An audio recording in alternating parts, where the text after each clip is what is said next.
Shalom Spiritness, kita berjumpa kembali pada hari ini di program The Inspirator, di mana kita mempunyai narasumber-narasumber yang akan bisa menginspirasi kalian semua dimanapun kalian berada.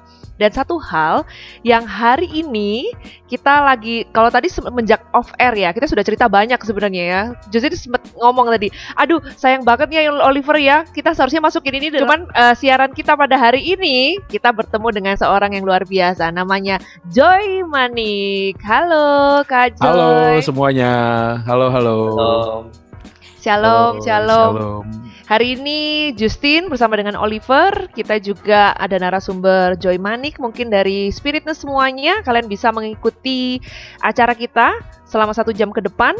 Nanti kalian bisa terinspirasi oleh seorang Joy Manik. Bagaimana sih pengalaman hidupnya? Apa sih yang membuat dia menjadi seperti sekarang ini? Apa sih yang membawa dia untuk bisa, dia ini mempunyai hati yang benar-benar membawa jiwa-jiwa itu datang kepada Tuhan saja. Nah, kita akan balik lagi setelah satu pujian berikut ini. Tetap di Spirit.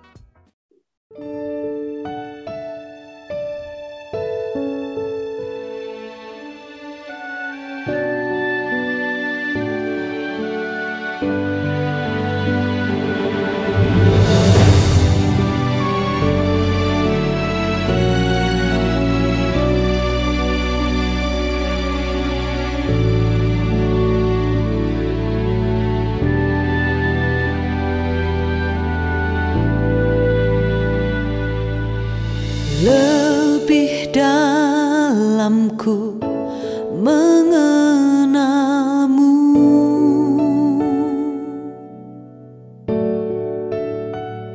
satu hal ku tahu, kau tak lepaskanku.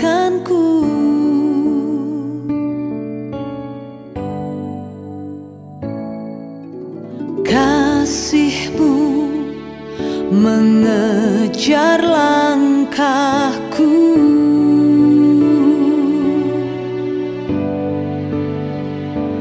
masa laluku tunduk dalam anugerah-Mu. Ku percaya kuasa-Mu membuat segalanya baru.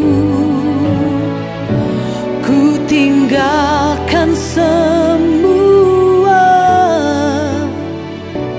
kehidupan yang lama.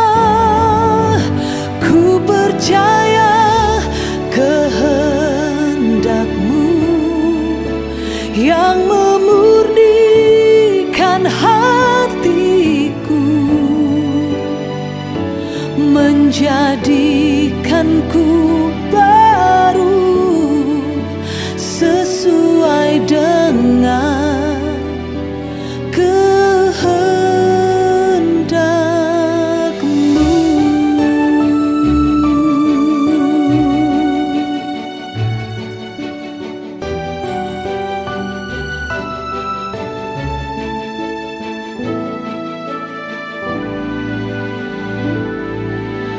Lebih dari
Spirit, Spirit, Spirit.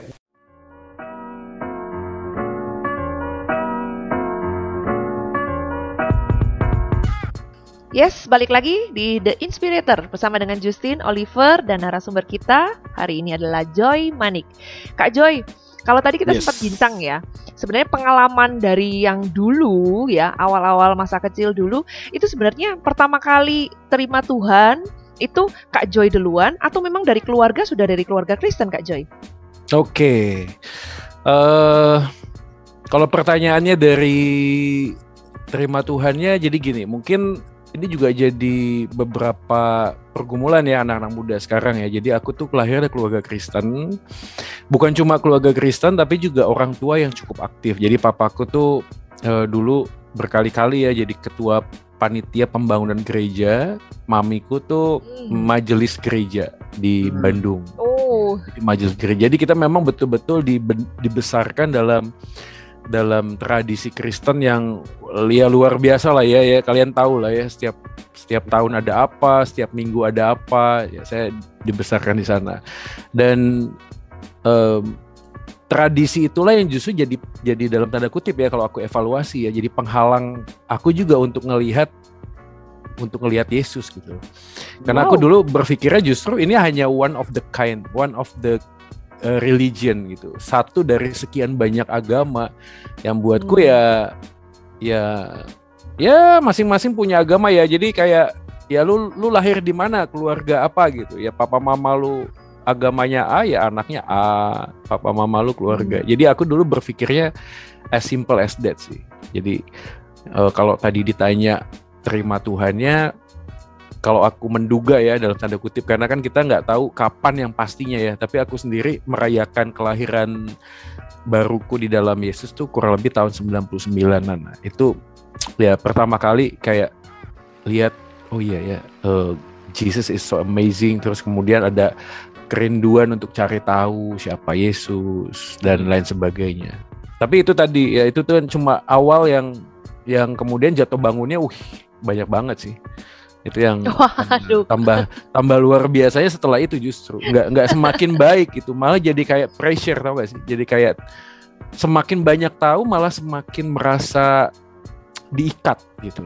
Karena pemahamanku terhadap itu tadi kan gini ya, pikirannya tuh kalau ikut Tuhan sungguh-sungguh tuh nggak boleh ngecat rambut, nggak boleh pakai anting, kayak gitu loh. Kayak di benak gue tuh, aduh, kok rasanya gini ya awal-awal ya, kayak ini berarti sudah dicuci otak gitu. Ya kayak gitu. Jadi di awal itu karena kan mungkin aku juga nggak bisa ngomong menyalahkan, tapi mungkin juga dalam situasi itu aku kan lagi down ya. Ya ini lagi-lagi secara psikologi orang kalau lagi down kayaknya ya katakanlah tadi yang datang tuh bukan pendeta ya, agama X ya gitu ya. Gue mungkin juga jadi agama itu gitu. Jadi kayak ya aduh gue tuh udah hopeless banget, gue useless banget, kayak perasaan gitu. Terus ada orang datang cerita tentang Yesus. Nah waktu itu memang nggak utuh dengar ceritanya. Akhirnya, tapi gue tetap meyakini bahwa di dalam ketidakmengertianku pertama kali pun Roh Kudus sudah bekerja sih. Kok gue bisa tahu? Karena hari ini gue bisa ngelihat. Nah kan kita kan gini, ada satu orang teolog ngomongnya bagus sih. Life can only be understand backward, but have to live forward. Hidup tuh hanya bisa dipahami mundur, tapi harus dijalaninya ke depan. Berarti ketika Kak Joy lahir baru tahun 99 itu masih di lingkungan keluarga dengan orang tua Kristen itu tadi ya Kak ya? Iya masih. Ada seorang yang datang terus kemudian memperkenalkan Kak Joy kepada Tuhan Yesus, kemudian Kak Joy lahir baru merasa dijamah. Tapi menariknya Kak Joy tadi kan ngomong seperti kayak pemahamannya masih belum utuh, dan setelah itu pun karena punya pemahaman-pemahaman yang salah di masa lalu, Kak Joy masih menghadapi pergumulan-pergumulan ya Kak, tahun 99 itu. 99 itu masih tinggal sama keluarga atau udah pindah? Masih. Jadi tahun 99 itu sebenarnya kenapa aku ingat banget, karena itu pertama kali aku menginjakan kaki di panti rehabilitasi. Kenapa gue ingat banget tuh di situ. Oh, berarti sebelumnya pernah terjatuh di drugs juga ya berarti Kak Joy? Iya, udah lama banget. Terus kita kan kayak rawat jalan gitu ya. Nah rawat jalan kan nggak kelar-kelar. Akhirnya ada satu momen tuh kan sama bokap kan punya kerjaan tuh kontraktor di Lampung. Jadi dibawalah saya ke sana. Intinya ya long short story ya, langsung di sana tuh gue kabur bawa duit, balik ke lari ke Jakarta. Terus akhirnya disusul sama bokap tuh. Tiba-tiba begitu nyampe Bandung dia udah di rumah. Ya udah gue udah give up kan. Terus, mana duitnya, sisanya gue kasih. Dan, terus mau apa untung sekarang? Belum habis ya, untung belum habis. Terus sekarang mau apa? Ya udah gue ya apa papa mama mau apa lah gitu. Karena udah dulu udah ngomong kamu direhab aja lah. Aku ngomong nggak mau karena kan waktu itu takut kayak dibully gitu loh. Kayak bayanganku tuh panti rehab tuh dipukulin, digojlok gitu. Jadi aku nggak mau. Nah karena udah kebangetan, aku bilang ya terserah deh. Akhirnya hari itu aku dibawa, ya nyerah deh gitu. Nah itu yang lebih mengagetkan sih, kan udah pasang badan ya, kan udah takut ya. Ini pengalaman yang agak-agak lucu sih. Udah takut gitu, udah siap deh dipukulin nggak apa-apa gitu ya. Begitu masuk dong, tiba-tiba ada yang manggil, itu si Joy gitu. Terus gue lihat, teman gue si Rinto. Terus ada lagi, si Joy gitu. Terus akhirnya kita reunian di situ, terus pada ngomong-ngomong, Joy lu tahu nggak sih pokok doa kita supaya kamu masuk ke dalam rehab ini?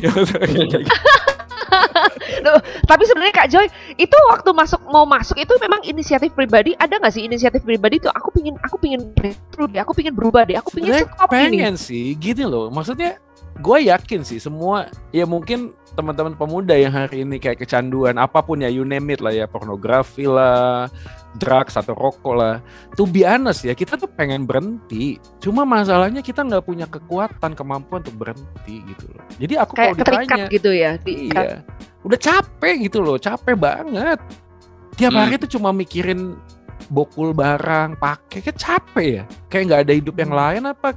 Ya rasanya tuh, ya mungkin juga beberapa teman yang ngedengerin ini juga bisa paham ya, kayak ngerasa ada orang ngomong kesaksian gini, lebih baik gue mati deh. Iya kayak gitu loh, udah kayak terus gue ngapain, yang ada tuh datang ke rumah nyokap nangis, datang ke rumah punya kokonya kayak nunjuk-nunjuk kamu ngancurin keluarga, kayak udah merasa apa ya, tertuduh banget ya Kak. Iya, ngerasa nggak ada deh orang yang bisa terima gue gitu loh, kecuali ya itu tadi teman-teman di komunitas panti rehab itu. Iya, yang nakal-nakal. Jadi kalau menurut Kak Joy, dari berdasarkan pengalaman itu tadi ya Kak, kayak merasa malah nggak ada harapan, nggak diterima oleh keluarga, nggak diterima oleh lingkungan. Terus sebenarnya ketika Kak Joy merasa seperti itu tuh, sebenarnya apa sih yang diharapkan? Apakah keluarga itu terima Kak Joy apa adanya? Oh ya, aku memang salah, tapi udahlah nggak usah diungkit-ungkit atau gimana Kak? Ya sebenarnya tapi itu bukan juga malah kalau diterima seperti itu malah justru menjadi bukan ya? Iya, jadi itulah yang sebenarnya juga jadi evaluasi buat aku ya hari ini yang udah masuk di full time pelayanan gitu. Jadi akhirnya aku ngerti kenapa sih aku nggak merasa nggak merasa diterima, karena bahkan saya punya pengalaman kepahitan sama gereja tuh cukup lama loh. Karena gue pikir gini loh, tempat di gereja tuh hanya buat orang-orang suci gitu. Entah kenapa stigma itu tuh ada di kepalaku gitu. Setiap kali teman gereja nanya, apa kabar Joy? Udah baik kamu gitu ya. Tapi omongan mereka tuh cuma kayak omdo aja, kayak cuma ya lu ngomong doang gitu, tapi lu nggak nerima gue apa. Ada satu kisah yang aku inget nih. Jadi waktu itu berantem nih sama bokap nyokap. Kan dulu kita punya geng mobil gitu ya, kayak balapan liar gitu, anak-anak muda kelas ya SMA sama kuliah kayak gitulah. Nah kita tuh punya kayak base camp gitu, tempat mangkal lah gitu ya, tempat mangkal. Nah waktu konflik sama papa mama, aku tuh selalu akan kesana. Kenapa aku selalu kesana? Aku evaluasi hari ini karena mereka tuh nggak yang menasehatin, ngajarin, nguliahin gitu. Mereka yang bagian terima kita apa adanya ya. Iya, mereka tuh kadang tuh, ya itu aku ingat satu pengalaman, punya teman ya, maaf ya, sosial ekonominya rendah banget gitu ya. Terus waktu lihat muka gua nggak enak tuh, dia kayak ngutang beli es krim ting tong gitu loh nggak sih, yang dulu tuh harganya mungkin Rp500 gitu, terus dia beli 2, dia kayak ngerangkul gua di belakang, terus udah Joy, ini makan es krim dulu gitu. Gua tuh ngerasa kayak diterima dengan keberadaanku hari itu gitu. Tapi waktu pada saat yang sama setiap kali ketemu orang yang quote and quote religion, ya belum apa-apa langsung keluar ayat, tau gak sih? Tobat lah gitu. Langsung ngejas gitu. Ya, langsung ngejas ya. Lu gini sih, lu kayak ya oke, gue emang berdosa guys, ya gue mati aja kalau gitu. Kayak ngomongnya. Tapi apakah mungkin Kak Joy, hal-hal seperti itu tuh yang membuat kan sampai sekarang pun masih ada anak-anak muda yang masih terikat dengan drugs, dengan pornografi, dengan lain sebagainya, dan mereka juga merasa bahwa diri mereka adalah sampah masyarakat kan. Mereka juga ingin breakthrough seperti yang Kak Joy bilang.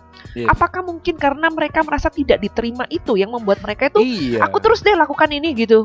Gua setuju sih, makanya kayak teman-teman di influencer ya, teman-teman kita tuh punya satu orang yang punya pengalaman kayak gue gini tuh akhirnya bisa lebih gini loh, kita nggak menerima perilaku dan tindakan lu, tapi siapapun lu kita bisa terima karena lu adalah orang yang dicintai sama Tuhan gitu. Dan kita kan ingat kejadian wanita yang ketahuan berbuat zina kan, dan apa yang dilakukan oleh Tuhan Yesus saat itu, jikalau ada dari antara kalian yang tidak merasa berdosa, silakan ambil batumu dan lempar wanita ini kan. Dan apa yang Yesus lakukan, dia hanya berkata pergilah dan jangan berbuat dosa lagi gitu loh. Kadang gini loh, hukum tuh nggak akan pernah, aturan hukum itu nggak pernah mengubah manusia kok. Yang mengubah manusia itu cuma kasih. Dan gue yakin itu sih, semakin kita di kayak aturan ini itu tadi relasi kita kepada Tuhan jadi legalitas. Gue dicintai karena gue ngikutin aturan A, gue dicintai karena gue melayani, gue dicintai karena gue orang baik. Padahal Yesus datang bukan cari orang baik, Yesus datang cari orang yang berdosa gitu. Nah pada waktu kita ngomong gue ngelakuin A, B, akhirnya kita ya terjebak kepada transaksional bukan relasi kasih gitu. Kan itu jadi poin yang akhirnya gue ngedapetin. Kan gini, sekarang gue belajar banyak agama. Sekarang kan juga gue jadi dosen di satu universitas Kristen di Surabaya yang cukup terkenal, daerah Siwalan Kerto ya. Saya ngajar filsafat agama, teologi perbandingan agama. Aku menemukan ya satu bagian yang sangat different. Yang kadang-kadang orang tuh buat analogi gini, semua agama sama kok. Itu seperti orang tuh mendaki gunung. Tuhan ada di atas, lu daki dari sini, daki dari sini, daki dari sini. Entah kan ketemu di atas gitu. Tapi gue bilang enggak, kekristenan tuh bukan kita mendaki ke atas, Tuhan yang ada di atas turun ke bawah. Bawa lu naik ke atas, itu beda banget sih gitu loh. Nah dari situ akhirnya menemukan, iya ya kita ini dicintai, diterima apa adanya walaupun Tuhan tidak pengen kita seadanya. Kita ini orang yang berdosa, tapi juga diterima dengan dosa kita, tapi disempurnakan gitu. Jadi sepertinya ada perbedaan antara yang tertulis di dalam firman Tuhan dan yang dalam kehidupan sehari-hari ya Kak, yang maksudnya sebagai pelaksananya ini dari misalkan pihak gereja atau pihak keluarga. Yes, nah kita dengarkan satu pujian dulu ya, Spiritness, nanti kita akan balik lagi setelah satu pujian berikut ini. Tetap di Spirit.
Spirit, spirit, spirit.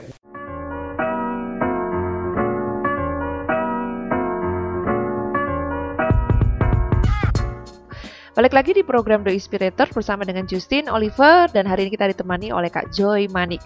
Dan tadi kita sudah banyak berbincang ya, Spiritness ya, bagaimana sih sikap dari seorang yang dulunya addict to drugs, and bagaimana mereka itu bisa diterima oleh orang-orang di sekelilingnya, dan mereka juga mengharapkan apa sih dengan orang-orang sekelilingnya. Dan kita tahu ya, Kak Joy itu sudah jelasin bahwa dia merasa lebih nyaman dengan orang-orang yang menerima dia apa adanya, walaupun tahu apa yang sudah dia buat, kesalahan-kesalahan yang dia buat gitu kan. Dan kalau tadi kita sempat bincang ya Oliver ya, itu sangat bertentangan ya kadang ya. Dalam pemikiran Justin aja kalau sebagai keluarga berpikir kalau punya keluarga yang seperti itu, mikir-mikir juga loh mau nerima orang ini, ya, kan menjengkelkan gitu loh. Mungkin kalau kita sebagai orang tuanya, sebagai papi maminya Kak Joy waktu itu, pasti begitu datang di rumah kita hajar gitu ya. Jengkel loh, sungguhan. Itu kan kita hajar, sudah menghabiskan biaya. Tapi kan menghancurkan, apalagi, tapi bener ya Oliver ya, apalagi ya kalau menurut tadi Kak Joy sempat ngomong, papa mama kan bukan orang yang sembarangan di dalam kegerejaan itu kan. Mereka juga orang yang bantu pembangunan, mereka juga orang yang cukup terpandang, dan punya anak seperti itu bisa bayangkan gimana gitu loh rasanya. Aku ini orang gereja gitu loh, kok punya anak seperti ini gitu kan, itu kan satu hal yang memang sangat bertentangan untuk kita secara batin kita sendiri aja itu bergejolak pasti gitu kan. Ya, dari Kak Joy mungkin sebagai posisi seperti itu, gimana sih Kak sebenarnya harapannya, dan sebenarnya ada disparitas ya, ada perbedaan banget nih. Iya, jadi buatku sih memang apa ya, penerimaan yang tulus dan ikhlas itu bukan pekerjaan manusiawi sih, itu pekerjaan ilahi sih. Itu betul. Itu yang apa ya, kalau aku mikir, aku bisa mengalami kasih Yesus tuh melalui mami sih sebenarnya. Mamiku tuh ya ketika banyak orang ngolok-ngolok dia, karena dia kan majelis gereja ya. Ya saya bukan ngomong mencoba memposisikan orang yang ada di posisi mereka. Ya mereka juga pasti yang Justin bilang tadi sih, nggak akan gampang sih, ini sesuatu yang sangat sulit ya. Apalagi papiku kan akhirnya withdrawal ya, dia menarik diri. Dia kayak sibuk di kerjaannya, dan aku bisa memahami itu sih. Nggak gampang untuk keluarga juga bisa menerima anak yang ya dalam tanda kutip ya bawa aib lah ya, tidak bisa dibanggakan. Ya kalau nggak berprestasi mungkin nggak apa-apa, tapi kalau prestasinya di bidang yang negatif kan Itu kan kayak menakutkan ya. Tapi kalau aku waktu itu pernah sih satu kali tuh aku bikin kayak podcast kecil-kecilan sama mamiku sih. Aku tanya di Bandung, Mam, waktu aku gini gimana sih? Ya dia bilang awal-awalnya nggak bisa terima sih. Ya nutup-nutupin. Ya, tapi pada akhirnya ya Tuhan kayaknya bilang dia nggak bisa sih sendirian. Akhirnya dia kumpul kayak ibu-ibu pendoa gitu. Jadi dia sharing pergumulan dia, terus dia mulai mendoakan dan seterusnya. Akhirnya dia bisa menerima ya apa yang terjadi pada saat itu. Dan pada saat itu juga aku baru tahu bahwa itu pun sebuah teguran buat mamiku yang hidupnya tuh di dua kaki, tau gak sih? Jadi kayak dia di majelis juga, di gereja juga, tapi dia akhirnya tersadar bahwa ada satu bisnisnya yang nggak bener gitu loh, yang akhirnya dia tahu ini juga bagian yang Tuhan izinkan terjadi supaya dia melek, seperti Ayub ya. Ayub kan pernah bilang gitu, dari kata orang saja aku mendengar akan engkau, tapi hari ini mataku melihat akan keselamatan daripadamu. Nah, mamiku tuh kayaknya ya akhirnya juga bertahun-tahun tuh hidup hanya religius tapi nggak punya spiritualitas yang baik gitu, kayak tahu Tuhan tapi nggak ngalami Tuhan gitu loh, kayak orang yang belajar jadi pemimpin, pelayanan, tapi hati kosong, hati hampa, hati kering. Tapi bahkan melalui penderitaan, kesulitan ini, dia bisa mengalami Tuhan sih. Makanya gue yakin sih, kita tuh nggak usah tengking penderitaan sih. Kan ada orang tuh yang Tuhan kiranya jauh-jauh mengangkat semua masalahku. Gak bisa, kita ini pemenang tuh harus fight the battle gitu. Lu kalau angkat, namanya juga perang angkat, ya. Iya, kalau lu minta diangkat peperangannya kan gak bisa diomongin lu menang atas, kan satu syarat untuk bisa menang ya jalani kan, hadapi, bukan dilewati. Yang kadang-kadang juga saya ngelihat ya masih ada sih orang Kristen yang merasa iya ya kok. Dan jangan sampai lupa juga bahwa kita udah lebih dari pemenang karena Yesus sudah mati buat kita. Gue ingat satu quotes bagus ya dari Tim Keller. Dia bilang gini, Tuhan Yesus datang mati menebus dosa kita untuk mengangkat satu-satunya penderitaan yang bisa membuat kamu hancur, yaitu terpisah dari Tuhan Allah. Jadi semua penderitaan yang kita jalani saat ini hanyalah membuat kita menjadi orang yang lebih hebat. Menurut gue itu wow banget sih. Ya satu-satunya penderitaan yang membuat kita bisa hancur adalah terpisah dari Tuhan, dan itu udah selesai di atas kayu salib. Artinya apapun yang kita alami, kita nggak akan terpisah dari Tuhan Allah, dan itu harapan yang pasti kan. Ada satu orang lagi ngomong gitu kan, manusia tuh hidup dari kehilangan demi kehilangan pasangan, kesehatan, bisnis, tapi satu hal yang tidak bisa hilang dari orang percaya adalah Yesus. Konklusinya adalah kalau lu punya Yesus, lu punya segalanya, karena dia satu-satunya tidak bisa hilang dalam hidup ini. Dan itu yang membuat gue akhirnya hari ini sadar, iya ya, karena gue nggak punya bokap lagi, bokap gue udah meninggal dunia, pass away. Ada regret nggak? Ya ada sih. Kenapa gue kok nggak kasih yang lebih baik gitu ya? Tapi ya ini juga termasuk ke teman-teman yang ngedengerin ya, kalau lu masih punya papa mama yang masih hidup, please man, come on gitu loh. Ya give the best untuk orang tua lu, karena itu juga membuat Tuhan senang gitu loh. Yang membuat Tuhan juga happy adalah orang-orang di sekitar lu juga bisa tersenyum melalui kehidupan lu. Ya itu sih yang gue bisa bagiin. Tapi anyway, itu tadi kita nggak bisa pegang semuanya kok. Bahkan waktu kita pegang segala sesuatu, kita nggak bisa pegang tangan Tuhan. Dan Justin kayaknya mati lampu ya.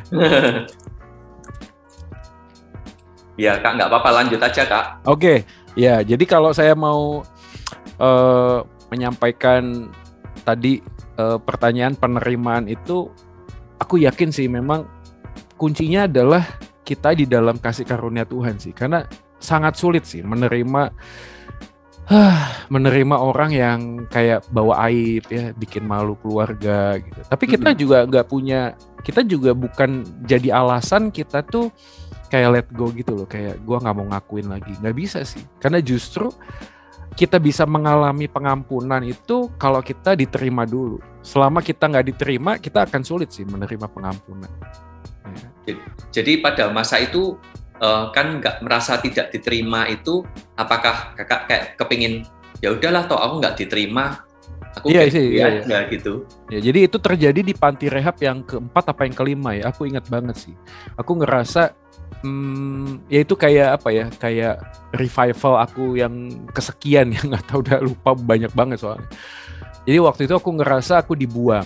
Itu panti rehab 4 dan ke-5. Itu memang intimidasi diriku sendiri sih, karena ngerasa aduh kayaknya udah ngabisin duit banyak, nggak sembuh-sembuh, udah gitu, udah banyak ngecewain banyak orang. Terus gua kayaknya, kan jadi di panti rehab terakhir tuh kayak ada karantinanya dulu gitu loh, Kak Oliver. Jadi kita nggak langsung masuk ke kamar-kamar itu, enggak. Jadi kita dimasukin ruangan, dites dulu HIV, hepatitis, ya pokoknya menular lah. Kalau misalnya ketahuan, kita nggak akan di sana gitu kan, dikirim ke tempat yang lain. Nah waktu itu ada kurang lebih 5-7 hari ya, memastikan bahwa gue clean. Nah di 7 hari itu, waduh itu kan sepi ya, nggak ada orang, nggak ada apa. Yang ada tuh cuma ada tim doa aja sih. Tim doa tuh 3 orang, 4 orang tuh datang bawa gitar bacain ayat. Dan yang luar biasanya, saat itu ada 1 ayat yang dibacain, dan entah kenapa ya, itulah Roh Kudus kalau bekerja ya, gue juga gak bisa ngomong ya.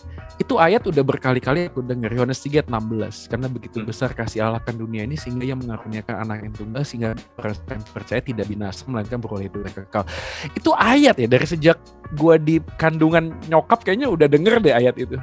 Tapi saat itu, aduh, aku bilang gini sama Tuhan, Tuhan, gak mungkin ada orang terima aku. Kalau orang gak bisa terima aku, apalagi engkau. Sampai 3 kali aku nanya gitu, dan Tuhan tuh seperti membuat imajinasiku tuh berpikir tentang pengorbanan Yesus. Kayak liatin paku, tangan yang berpaku, mahkota yang berduri. Terus akhirnya dari saat itulah kayak ada pembaharuan lah dalam hidupku. Terus ya itu kayak just like a dream sih. Ya to be honest ya, aku gak pernah juga punya cita-cita mau jadi pendeta, menjadi hamba Tuhan. Enggak sih, Tuhan tuh pimpin aja. Satu hal yang aku tahu tuh gini, cinta itu bikin kangen. Dan waktu itu aku kangen banget pengen denger firman-Nya, kangen pengen mengenal Tuhan, kangen pengen melayani Tuhan. Cuma itu aja sih. Makanya dituntun sama Tuhan itu masuk sekolah Alkitab. Nggak pernah punya bayangan ya itu tadi sih. Cuma aku pengen bisa kenal Tuhan, gimana caranya. Mentorku bilang ya ini ada pilihan masuk sekolah Alkitab, you mau nggak?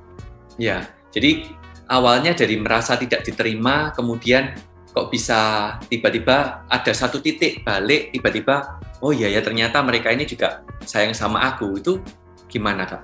Ya itu dari mami sih. Awalnya tuh mamiku kan tetap kayak nggak membuang ya, jadi dia tetap mendampingi. Akhirnya aku bisa sadar bahwa oh ternyata enggak ya, aku yang berpikir orang membuang aku tuh ternyata enggak ya. Mamiku tetap ada di sana gitu. Bahkan yang terakhir itu ya, yang di Malang itu ya, aku udah habis-habisan itu. Terus ya aku ingat dulu kan belum ada kayak handphone gitu ya, jadi ngutang ke wartel gitu, telepon ngomong nih udah habis semuanya ini. Maksudnya dulu kan ada motor, ada apa gitu ya, udah habis semuanya. Terus nyokap gue udah kayak mikir wah ini kayak ada sesuatu, dan besoknya dia udah datang. Tapi awalnya tuh mami kayak marah-marah juga gitu ya Kak, bikin iya sih. Ya siapalah Kak Oliver yang gak marah ya, maksudnya mungkin juga urat marahnya udah putus ya. Udah nggak bisa marah lagi. Udah nggak bisa marah lagi gitu loh. Udah, aduh ya mau diapain lagi ya, maksudnya ya, aduh itu kan sulit ya. Kan drugs addict tuh elemennya banyak, hutang, nyuri, terus seks bebas, dan jadi ada ibu-ibu datang ke rumah minta tanggung jawab anaknya, begitulah. Ada orang tiba-tiba nagih anak ibu udah utang sekian lah. Ya rasanya kalau saya di posisi mami juga pasti akan, aduh ini anak mau diapain sih gitu loh. Nah papiku pilihannya gitu, udah deh lu urusin, kayaknya gitu ya, walaupun dia nggak ngomong ya. Tapi dia kayaknya dia di sana ya mungkin juga ada kerjaan, dan dia mungkin juga ya capek ya. Saya yakin sih capek, itu kan tahunan ya. Iya. Oke, nanti kita akan kembali lagi Kak setelah beberapa pesan Jian dulu.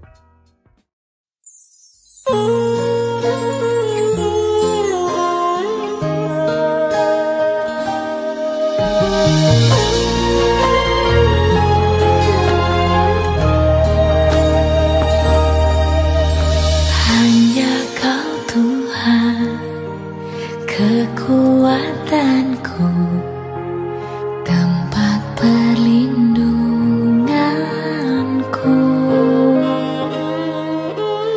Hanya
Spirit.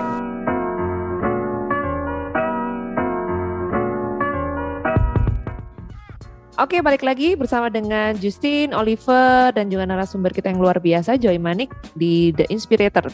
Kita tadi berbicara banyak ya tentang bagaimana sih pengalaman dari seorang Joy yang terikat dengan drugs dan akhirnya dia juga bisa breakthrough loh dari drugsnya itu.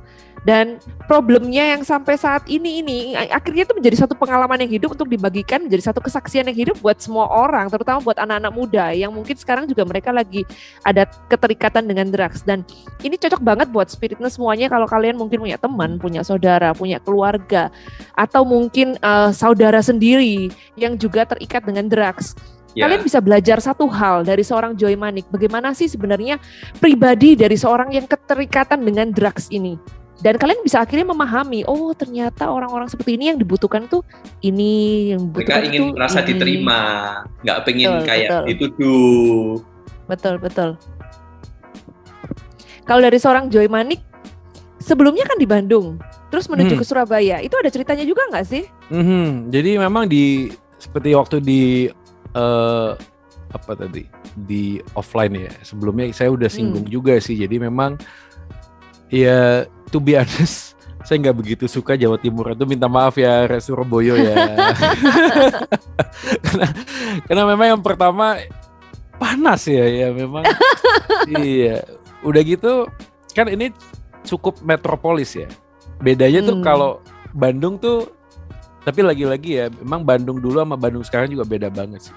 Bandung dulu tuh dingin, udah gitu kan kotanya kecil ya, jadi kita tuh mau kenal orang tuh gampang. Jadi kalau kita pulang ke Bandung, aku kayak ngerasa ya tukang beca, tukang bakso, tukang siomay itu kayak saudaraku. Kayak gitu sih. Cuma kalau tadi pertanyaannya kenapa ke Jawa Timur, ya memang dipaksa sih. Dipaksa sama Tuhan lah, saya ngomongnya gitu sih. Jadi awalnya karena pendetaku yang direhab bilang anaknya tante ini nggak bisa kalau di Bandung terus, mesti dijauhin dari komunitas teman-temannya. Akhirnya dipindahinlah ke rumah tanteku di Malang sebenarnya. Pertamanya udah oke sih, cuma ya di Malang setahun ya itu tadi ya, maksudnya aku jadi mendapatkan sebuah inspirasi juga sih. Nah ini aku baru ngomong di sini nih buat spiritness. Iya, betul. Brother and sister di spiritness. Jadi aku bisa mengevaluasi gini, kenapa waktu di Malang terus aku jatuh lagi ke drugs. Padahal itu udah cukup lama sih, udah hampir setahun lebih lah nggak pakai gitu ya. Satu-satunya jawaban adalah karena aku terlalu mengejar apa yang aku anggap ketertinggalanku. Akhirnya aku mendirikan kerajaanku sendiri. Ya aku merasa teman-temanku udah kuliah, udah selesai, udah kerja kan gitu. Jadi aku waktu di Malang pengen cepet-cepet selesaiin kuliah, pengen kerja, ambil kursus bahasa Inggris, ambil komputer, kayak ngerasa supaya aku ngejar ketertinggalanku. Nah, itu membuat relasiku sama Tuhan mulai melempem. Nah, itu kuncinya di sana sih. Mulai agak renggang. Suatu kali pulang ke Bandung, ketemu sama teman-teman. Aku pikir aku udah kuat gitu loh. Ya, tanya, "Yuk, kita ketemuan, kangen nih," gitu. Bagus lagi ketemuannya di gereja kan. Waduh gila. Udah jadi malaikat semua nih. Oke gitu, siap kan gitu. Sampai di gereja, setelah worship, kebaktian, pulang dong. Begitu pulang, tiba-tiba disodorin insulin, suntikan nih buat lu Joy gitu. Buat apa nih? Nggak apa-apa lah, langsung sekali, dong diterima. Karena ngomongnya sekali-sekali. Dan aku tuh merasa ya kapan lagi, kan udah lama nggak ketemu sama temen, atmosfernya sudah oke juga. Itu tadi salah satunya, relasiku sama Tuhan juga lagi renggang, nggak punya sensitivitas kepekaan rohani. Pakai dong, begitu pakai jeblok, habis itu pulang ke Malang mulai, aduh kok badan greges ya, nggak enak ya. Akhirnya merasa, aduh kok ini sakau lagi ya gitu. Udah gitu ya di Malang akhirnya cari-cari, mulai udah nggak beres dah. Ya itu aku bilang tadi, akhirnya lihat, di sini mahal ya. Padahal gue punya channel murah nih. Wah, lihat bisnis dong, lumayan nih. Gue pakai sedikit, sisanya gue jual. Kan otaknya kayak gitu ya, otak manusia berdosa kan gitu ya. Akhirnya ya terjebak lagi, ya itu tadi. Akhirnya masuk jatuh lagi, singkat cerita dibawa ke rehabilitasi Dulos yang terakhir aku bilang tadi, yang terakhir itu. Ya aku ketemu sama Kak Oliver ya, sempat ngomong rehabnya tuh harus masuk karantina dulu, cek HIV, hepatitis, ada penyakit menular atau enggak. 5-7 hari aku merasa lonely, kesepian. Ya terus ada tim doa yang datang, terus bacain Yohanes 3:16, terus akhirnya aku ketemu Tuhan, encounter with Jesus yang udah keberapa kali. Tuhan tuh baik, nggak pernah ninggalin gitu loh. Ya aku akhirnya sadar kasih Tuhan nggak pernah berkurang waktu kita gagal, kasih Tuhan nggak pernah bertambah waktu kita berhasil. Dan itu aku pegang.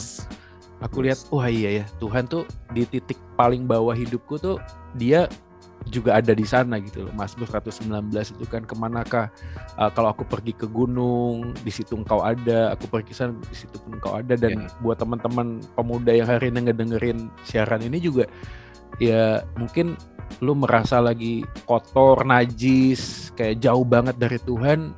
Ingat, tangan Tuhan tuh nggak pernah kurang panjang untuk nolong lu gitu. Amin. Dia selalu ada di sana. Yang satu hal yang dibutuhin cuma lu puter wajah lu ngelihat kepada Yesus gitu.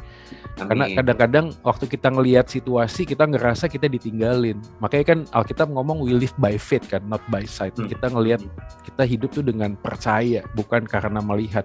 Karena waktu ngelihat tuh kita pasti kecewa sih. Kita pasti akan jatuh lebih dalam. Nah ini gue punya pengalaman sama anak gue tuh waktu naik roller coaster yang kecil-kecil di BNS Anak gue tuh takut banget gitu loh. Karena dia lihat depan terus. Gue bilang gini, nak jangan lihat depan, lihat papa nih, walaupun wajahnya biasa-biasa, coba lihat papa gitu.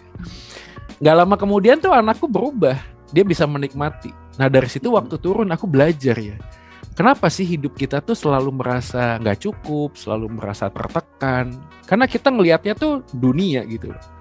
Tapi selama kita memandang kepada Yesus, ya walaupun kesulitan tetap ada ya, kan roller coasternya tetap jalan ya, tetap naik turun, tetap naik turun. Tapi kita kayak punya damai sejahtera yang melampaui akal dan pikiran manusia kalau kita memandang kepada Yesus itu sih. Nah dari pertanyaan tadi aku lihat ya, pindah aku ke Jawa Timur tuh bukan, ya Tuhan punya maksud yang hari ini akhirnya gua ngerti sih. Oh ya, Tuhan memang mengizinkan aku masuk di satu tempat yang baru untuk lebih mengalami kasih dan kebaikan Tuhan. Ya, kemudian jadi kisah yang luar biasa ya Kak, dari drug addict kemudian sampai akhirnya bisa lepas. Dan apa hal yang menginspirasi Kak Joy sehingga akhirnya kok bisa terjun ke pelayanan Kak? Ya seperti tadi aku udah mention di awal ya, jadi pada mulanya tuh memang gini, iman yang sejati selalu mencari pengertian. True faith always seeking understanding. Itu yang menjadi tagline YouTube-ku juga. Boleh promosi nggak sih di channel? Di channelku tuh aku, gimana sih orang bertanya, gimana sih gue tahu kalau gue tuh udah dipilih Tuhan, gue tuh anak Tuhan? Ya buat gue sih jangan mengukur dengan skala moralitas, kita pasti kecewa gitu. Kan kadang-kadang orang bilang, ya kalau lu udah di dalam Tuhan harusnya hidup lu berubah jadi baik. Itu benar. Tapi jangan lupa bahwa kalau agama mengubah orang jahat jadi baik, kekristenan tuh atau Yesus itu mengubah orang yang mati jadi hidup. Itu poinnya sih. Itu beda banget. Kalau orang jahat jadi baik, lu nggak perlu terima Yesus juga lu bisa sih. Kalau mau jadi baik doang. Ya. Tapi kalau lu mau punya relasi yang indah dengan Tuhan, ya nggak ada cara lain selain menerima Yesus sebagai Tuhan dan Juru Selamat. Karena Yesus berkata, akulah jalan, kebangkitan, dan hidup. Nah ini juga Kak Oliver, kalau boleh saya sedikit saja. Itu juga yang jadi pergumulanku pada awal-awal aku terima Tuhan. Kenapa aku bilang begitu? Karena waktu awal-awal udah lepas dari drugs, aku tuh suka diajak sama pendetaku kesaksian. Kesaksianku ya seperti biasanya orang kesaksian ya, karena Yesus aku lepas dari narkoba, karena Yesus gitu ya. Tapi suatu kali aku lihat sebuah acara reality show gitu ya, kayak orang kesaksian di RCTI waktu itu, aku ingat banget sih, cuma 30 menit ya kesaksian orang-orang yang bertobat gitu ya dari drugs. Terus aku lihat kok ada agama lain ya. Jadi pemikiranku secara awam waktu itu sederhana, berarti untuk bisa lepas dari drugs itu nggak perlu percaya Yesus. Iya. Orang agama lain juga ada. Akhirnya aku kan bergumul tanya, Tuhan sebenarnya yang istimewa dari hidupku tuh apa? Nah, dalam perjalanan spiritual itulah aku menemukan bahwa lepas dari drugs itu bonus. Yang utamanya adalah relasiku yang terpisah dari Tuhan Allah akhirnya diperdamaikan oleh Yesus. Sehingga aku tuh punya makna hidup yang benar. Aku bisa tahu bahwa tidak ada yang menghalangi doaku, kan yang menjadi penghalang dosa-dosaku. Aku bisa tahu dan mengenal Sang Pencipta. Aku bisa mengenal maksud Tuhan dan tujuan Tuhan aku hidup dalam dunia ini. Dan yang lebih utamanya lagi adalah aku dicintai sebagaimana aku ada gitu. Karena bukan karena aku baik Tuhan cinta aku. Tapi justru waktu manusia masih jatuh dalam dosa, Roma pasal 5 ya, Yesus sudah mati buat kita gitu. Pada waktu kita masih senang berkubang dalam dosa, dan itu menjadi kayak ya apa ya? Aku mau bagiin ke teman-teman pemuda juga, karena kadang-kadang anak-anak pemuda kita yang mungkin berpikir, aduh kok gue di dalam Yesus hidup gue gini-gini aja ya gitu ya. Ya kan ada orang juga yang sempat ngomong sama aku, oh kalau mau jadi pelayan Tuhan, mau jadi murid Yesus yang sungguh-sungguh harus kayak Kak Joy dulu dong. Harus kayak jatuh dulu, harus addicted dulu, harus seks bebas dulu. Menurut gua enggak sih. Karena the most problem adalah it's about heart sih. Ya. Hati kita waktu mengabaikan Tuhan aja itu dosa yang paling besar sih menurutku. Bukan masalah tindakan lu apa gitu loh. Ya sebaik-baiknya lu tapi hati lu juga enggak lihat kepada Tuhan juga itu jadi jahat ya menurut gue ya. Jadi seseorang nggak perlu sampai harus jatuh dulu ya untuk berbalik kepada Tuhan, bisa sewaktu-waktu kan? Iya, karena kadang kan gini ya, kadang kita tuh ya itu tadi sih sulitnya manusia adalah penilaian kita tuh terlalu mudah karena kita menilai lebih banyak tindakan yang kelihatan. We are judging people by its cover gitu, ya bukan di dalamnya. Saya bukan ngomong kita kan nggak bisa lihat dalamnya. Betul sih, it's true. Makanya aku bilang gini, kalau ada orang lain yang merasa gua baik karena gua bisa jadi baik, menurut gua itu jahat sih. Artinya lu bisa jadi orang yang baik tanpa Tuhan dong. Artinya lu kan mengabaikan cinta kasih Tuhan. Aku pernah diskusi sama beberapa anak pemuda di kampus waktu di mahasiswa. Saya bilang begini sih, saya bilang perbuatan baik itu tidak bisa dinilai dengan action yang kelihatan. Karena baik atau tidak baik itu dinilai dari sikap hati. Terus dia tanya, maksudnya Kak Jo gimana? Gua kasih contoh. Ini ada 3 anak kecil, 3-tiganya punya 3 buah permen. Ada ibu-ibu minta-minta, masing-masing anak kasih 1 permen. Waktu kita lihat, wah ini anak baik ya 3-tiganya. Waktu gua tanya anak pertama, kenapa nak kamu kasih permen sama ibu yang minta-minta? Dia bilang gini, saya punya 3 coklat. Gitu. Yang 2 ini saya suka rasanya, yang 1 ini kok ada stroberinya, saya nggak suka, mau saya buang lah, tong sampahnya jauh kan gitu, kasih aja ke ibu ini. Betul. Jadi tanpa sadar anaknya dengan polos mengasosiasikan ibu ini dengan tong sampah dong. Kan akhirnya kita bisa tahu, oh ini sih nggak baik. Nah anak kedua deh, kenapa kamu ngasih? Udah jawab, kata mami makan coklat banyak-banyak bisa sakit gigi. Nah daripada gue sakit gigi sendirian, gue ajak deh ibu itu biar sakit gigi sama-sama. Kan lumayan ada teman ya. Itu malah ada mikir. Anak yang ketiga ditanya, kenapa lu kasih? Dia bilang begini anak ketiga, karena aku tahu semua yang aku punya itu berkat Tuhan. Kalau aku berbagi kenapa tidak? Wow. Jadi buatku ya kita nggak bisa ngomong gini loh. Ada orang ngomong, kan ada banyak pertanyaan. Itu adalah orang baik, nggak terima Yesus, masa masuk neraka? Kan dia baik. Nah saya tanya dulu, apa maksudmu baik? Ya kan perbuatannya baik. Ya pertanyaan adalah, apa yang mendorong dia melakukan perbuatan baik? Karena gini, kalau ada orang baik, tujuannya supaya bisa masuk surga, menurut gue itu jahat sih. Nangkep sih maksudnya? Kan dia baik nih. Kenapa baik? Kan dia ngasih ini. Terus bayangannya apa? Supaya gua masuk surga. Pertanyaan gua gini, dia peduli nggak sebenarnya sama orang-orang itu? Jangan-jangan itu hanya tujuannya jadi kayak, hanya benar. Iya, jadi anak tangga doang. Kamuflas. Kan ini kan kayak seperti orang ikut Yesus supaya sakit sembuh. Gua bukan ngomong Yesus nggak bisa nyembuhin ya, jangan salah ya. Tapi kalau motivasi utama kita ikut Yesus supaya kita bisa sembuh, kita kan bisa kecewa ya. Betul nggak? Kan nggak semua. Rasul Paulus aja waktu ditanya sama Tuhan ngomongnya apa? Cukuplah kasih karuniaku kepadamu. Bayangin, ini rasul loh. Yeah. Rasul aja proposalnya dibilangin cukuplah gitu loh. Yeah. Ada orang ikut Yesus mungkin pikirannya supaya sukses, supaya kaya. Kan bisa kecewa ya. Dan kita harus to be honest ya di dunia ini. Orang ke dukun bisa sembuh nggak? Bisa, gue banyak kok teman-teman gue tuh. Orang ke dukun bisa kaya nggak? Bisa. Kenapa enggak? Jadi kalau kita cuma lihat berkat Tuhannya tanpa melihat sang sumber berkat, kita bisa kecewa. Nah kembali kepada posisi tadi, aku ngelihatnya gitu ya. Perbuatan baik yang hanya dinilai dengan yang kelihatan, ya menurutku sih nggak terlalu bisa yakin ya, karena itu tadi sikap hati kita tuh yang lebih penting. Jadi kalau ada anak pemuda berkata, gue harus jatuh dulu dong seperti Kak Joy supaya bisa ngelihat Tuhan. Menurut gue sih gak gitu. Nanti malah dia jatuh-jatuhin dirinya ya kan. Lalu kenapa kamu jatuh-jatuhin diri kamu? Loh, ada loh yang ngomong sama aku gitu loh. Maminya tuh ngomong begitu, Kak Joy, kayaknya anakku harus jatuh dulu ya. Loh gak begitu tante. Aku jatuhin dulu deh anak aku deh gitu. Gak begitu loh tante. Yang penting tuh sikap hati kita gitu. Halo, ya? Itu si Caleb ya? Iya, Caleb betul. Halo, Caleb. Oke, Spiritus, kita akan dengerin dulu satu pujian berikut ini, nanti kita balik lagi, tetap di Spirit.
Spirit.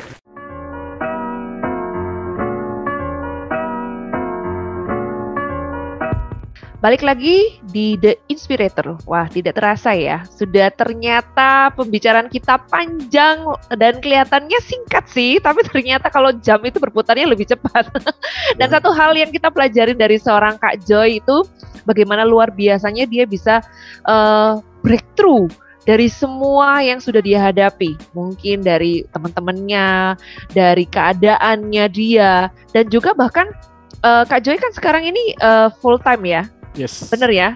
Sepenuh waktu kan? Yes. Di GKI Regulan Surabaya ya? Iya. Wow. Dan menjadi seorang yang full timer itu juga bukan hal yang mudah. That's right. Ya betul sekali. Ya, sebenarnya panjang ya kalau kita masih mau bercerita tentang bagaimana sih Kak Joy menjadi seorang full timer. Waduh, bisa cerita lagi kita 1 jam ke depan. Tapi kita mau bertanya, ini yang biasanya kita tanyakan kepada semua narasumber kita Kak Joy. 5-10 tahun ke depan. Seperti apakah seorang Joy Manik? Ya, saya sih tetap punya prinsip gini sih, tempat, profesi, kegiatan is not the first important thing sih, bukan yang paling utama sih. Menurutku sih aku pegang Filipi pasal 3 yang ku kehendaki mengenal Dia dan kuasa di dalam kebangkitannya dan mengejar akan hadiratnya sih. Jadi kalau aku bilang 5-10 tahun ke depan, aku sih membayangkan gini ya, panggilan Tuhan tuh seperti kita ngendarai mobil waktu malam. Kita tahu kita mau kemana, tapi lampu sorot kita cuma ada di 1-2 meter ke depan. Jadi kadang ya kita hanya cukup menjalani kemana Tuhan akan mimpin. Aku sih yakin Tuhan akan kasih kita kepekaan selama kita relasinya intim sama Tuhan. Tapi satu hal yang gue yakin adalah destinasi akhir gue pasti akan tiba di sana sih, nggak akan pernah kemana-mana, walaupun dijalani 1-2 meter pelan-pelan. Ya. Kalau itu analogiku, tapi kalau analoginya tahu Ernest Prakasa nggak sih, komika? Dia kan pakai istilahnya kayak orang tuh cuma punya golok 1 sama lampu sorot ya lampu. Dia bilang lu ada di hutan, ya lu babat di depan aja, lu cuma bisa lihat apa yang kelihatan. Ini kurang lebih sama sih. Tapi yang penting kalau gue bilang your final destination will determine your direction sih. Yes, kita sudah harus tahu kan tujuan kita apa. Yes, iya. Jadi kita harus tahu bahwa carilah dahulu kerajaan Allah dan kebenarannya, dan mencari kerajaan Allah buatku tuh nggak terbatas dengan profesi. Kan kadang juga ada pemuda tanyanya tuh terlalu spesifik ya, maksudnya Tuhan mau gue jadi dokter atau jadi bisnismen nih gitu. Akhirnya karena kita terlalu mikirin tentang profesi, kita kehilangan esensinya gitu. Esensinya gini, kalau Tuhan, ya walaupun aku juga yakin sih Tuhan bisa kasih kita talenta, itu yang berikutnya. Yes. Tapi yang pasti adalah dalam profesi apapun kita murid Yesus. Ya. Selama profesi kita tidak membatasi ruang gerak kita menjadi murid Yesus, itu panggilan Tuhan. Just go for it gitu loh. Jangan kadang ada pemuda tuh terlalu banyak nanyanya, gua mau jadi apa gitu loh, akhirnya nggak melangkah-langkah, tau nggak sih, kayak gue bilang gini loh, lu udah dikasih talenta, oke, kan ada gini, ada Christ, oke, itu senternya.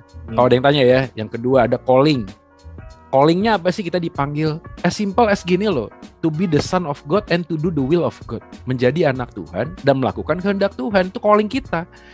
Bagian yang lainnya bagaimana? Yang ketiga adalah kapasitas, capacity kan.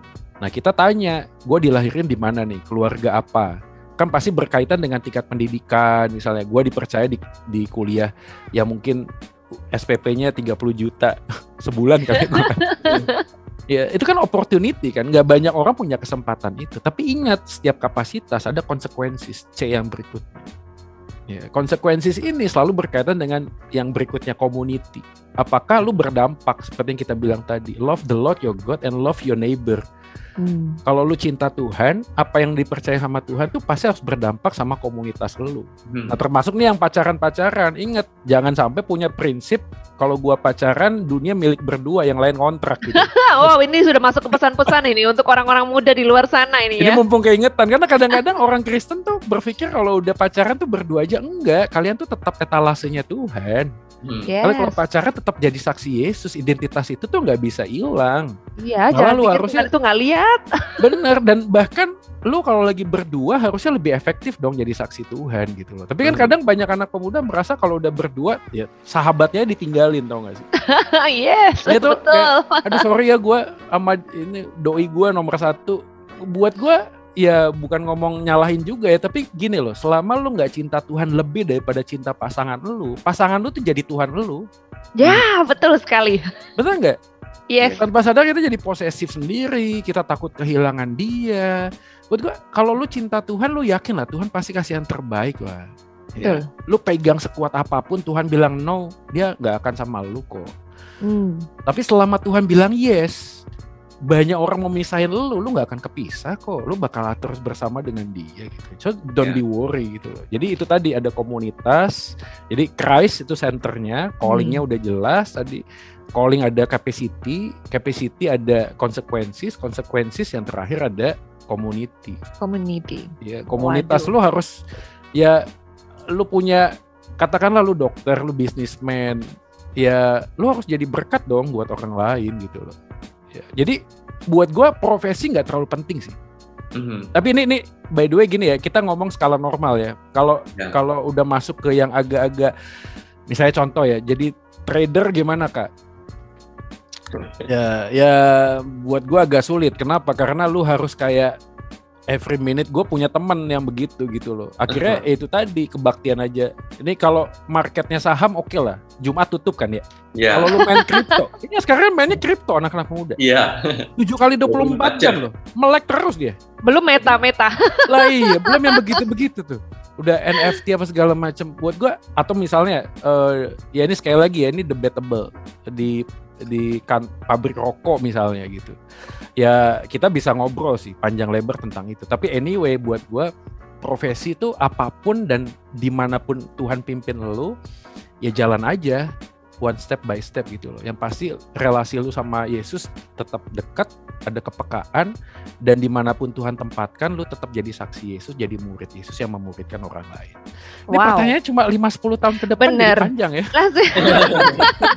Justru barusan mau bilang Kak Joy, ini pertanyaan 5-10 tahun ke depan memang panjang ya. 5-10 tahun itu memang panjang kok Kak Joy. Tapi ini sekaligus merangkum juga ya pesan-pesan untuk semua anak muda di luar sana, orang-orang muda yang mungkin kalian pingin tahu bagaimana sih kehidupanku ini harus seperti apa. Nah itu sudah dipanjang lebarkan oleh Kak Joy barusan. Jelaskan panjang lebar.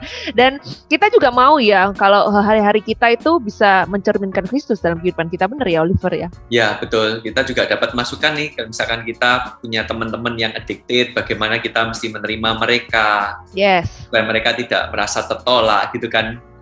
Karena kan selama ini kan sudut pandang yang berbeda kan. Ya benar sekali. Kita selalu berpikir bahwa nggak mungkin berhenti deh, itu dia nggak mungkin bertobat deh dan lain sebagainya. Padahal orang-orang seperti itu, seperti Kak Joy bilang, hampir semua mereka tuh pingin keluar kok dari jerat itu. Tapi mereka nggak tahu aja caranya dan nggak bisa aja ngeluarnya gitu loh. Dan kita sebagai orang-orang di sekelilingnya yang mungkin kalian merasa dalam tanda kutip, kalau tadi Kak Joy bilang sok holy mungkin ya, orang-orang yang merasa dirinya kudus, orang-orang gereja gitu kan, janganlah berpandangan seperti itu. Kita juga bisa menerima mereka apa adanya kok. Mereka juga mau diterima seperti itu, soalnya mereka juga mau breakthrough, mereka juga mau berubah. Kemungkinan aja dari kita bisa menjadi berkat buat mereka dan mereka juga akhirnya bisa bertobat ya kan. Seperti Kak Joy juga punya titik balik kan, waktu ada orang datang memberitahukan bagaimana Tuhan Yesus dalam kehidupannya, dia juga breakthrough, dia juga itu menjadi titik baliknya. Nah sekarang kita mengakhiri program The Inspirator, walaupun sebenarnya nggak pengen diakhiri ya, karena masih panjang sebenarnya. Kalau cerita sama Kak Joy rasanya kepingin cerita semuanya gitu kan. Apalagi Kak Joy tadi sudah mancing-mancing loh, aku pingin cerita ini loh, ini aku masih panjang loh ceritanya. Waduh rasanya pingin tanya semua deh. Tapi karena program kita durasinya sudah habis, kita mau ngajak deh Kak Joy bisa doakan untuk kita semuanya, juga untuk semua anak-anak muda di luar sana, khususnya untuk mereka Spiritness, pendengar dari Radio Spirit ini, untuk mereka juga kuat, atau paling tidak mereka juga punya cara untuk bisa breakthrough itu dengan doa-doa yang dari Kak Joy. Oke, saya sekalian final conclusion ya. Saya kutip kalimat dari seorang misionaris bagus. If Jesus Christ be God and He die for me, then no sacrifice can be too great for me to make for Him. Kalau Yesus yang adalah Tuhan dan Dia mati buat kita, maka tidak ada pengorbanan yang terlalu besar yang kita bisa persembahkan bagi Dia. Jadi anak-anak pemuda hari ini, Yesus sudah beri yang terbaik. Yuk kita sama-sama gandeng tangan, ya, saling melengkapi, saling menghormati, saling mendoakan untuk bertumbuh dan mempersembahkan hidup kita yang terbaik buat Tuhan. Yuk kita doa ya. Ya. Kami memuji Engkau ya Tuhan, buat karya salib-Mu yang begitu agung dan mulia. Kasih-Mu begitu ajaib, panjang lebar, dalam, tak bisa kami selami dengan akal pikiran manusia. Kasih yang ajaib itu yang membawa Engkau datang dari surga mulia dan merengkuh kami yang menjadi orang-orang yang berdosa. Tidak hanya diterima apa adanya, tetapi Engkau juga menyempurnakan kami menjadi orang yang lebih baik ke depannya. Kami berdoa ya Tuhan, kiranya melalui percakapan ini ada banyak anak pemuda juga yang disentuh oleh kuasa daripada Roh Kudus, sehingga dia bisa melihat bahwa kasih Tuhan, pengharapan di dalam Tuhan tak pernah usai, tak pernah lekang oleh waktu. Dan kami bersyukur untuk itu.